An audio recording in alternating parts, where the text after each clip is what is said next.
Североостинское отделение общественного движения «Народный фронт» провело круглый стол по проблемам здравоохранения. Активисты ОНФ провели серию мониторингов медучреждений, в том числе и по резонансным темам в СМИ. Как оказалось, в системе здравоохранения республики выявлен ряд болевых точек. Итоги нашего мониторинга, они были интересны и самому Минздраву, исходя из которых они также участвовали в обсуждениях, также участвовали в принятии решений.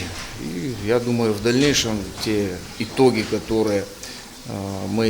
которым мы пришли на этом круглом столе, они выльются в какие-то решения, которые будут внедряться здесь, в нашей системе РСО. По мнению экспертов, незамедлительно стоит решать вопросы отсутствия необходимого минимума машин скорой помощи, наличия необходимого количества льготных лекарственных средств, доступности роддомов, качества оказываемых больным услуг и так далее.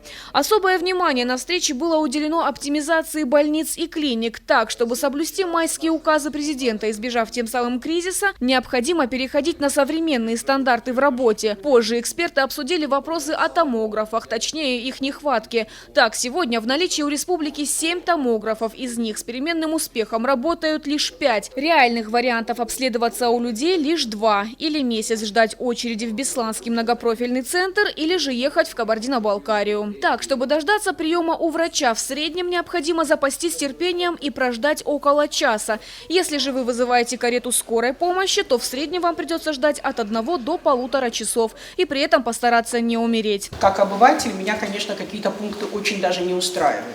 Вот, допустим, скорая помощь. Вот 6 машин – это минимум. 6 машин не решит никак проблему. То, что касается скорой помощи, конечно, путей совершенствования должно быть много, но все должно быть тоже регламентировано.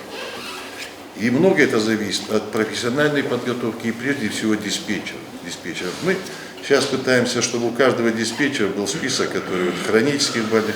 Ну а льготные лекарственные средства возможно получить лишь в том случае, если вы состоите в реестре хронических больных уже не первый год. В противном случае необходимо будет подождать внесения в заветный список или же купить его втридорога самому. Любой пациент вправе выбирать больницу, в которой хочет проходить лечение. Есть одно «но», если медучреждение не против лечить данного пациента. Следовательно, не совсем понятна целесообразность этой поправки. Доступность среды в больницах и клиниках также оставляет желать лучшего. Как утверждают эксперты, должным образом все условия соблюдены лишь в офтальмологическом центре КБСП.